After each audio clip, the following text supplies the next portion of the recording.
Saudi আরবে একদিনে 2 বাংলাদেশির মর্মান্তিক মৃত্যুর খবর পাওয়া গেছে। নিহতদের মধ্যে ইসাক সায়েদ দাম্মাম শহরে সড়ক দুর্ঘটনায় প্রাণ হারিয়েছেন, আর হাবিবুর রহমান সড়ক ডিভাইডারে কাজ করার সময় ট্রাক চাপায় মৃত্যুবরণ করেছেন।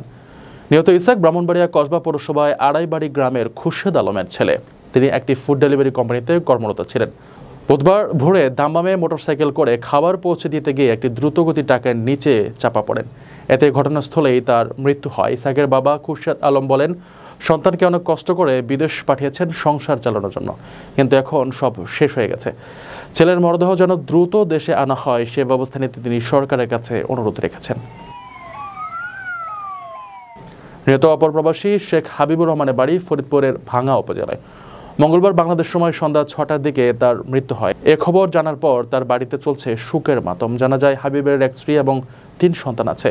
তিনি গত 14-15 বছর ধরে সৌদি আরবে কাজ করছেন। মঙ্গলবার সৌদিতে সড়ক ডিভাইডারে কাজ করছিলেন। এক পর্যায়ে দ্রুত গতির একটি গাড়ি তাকে চাপা দিলেই ঘটনাস্থলে তার মৃত্যু হয়। বিদেশ থেকে প্রিয়জনকে উপহার পাঠান প্রবাসী শপের মাধ্যমে। যোগাযোগ করুন স্ক্রিনে দেওয়া নম্বরে।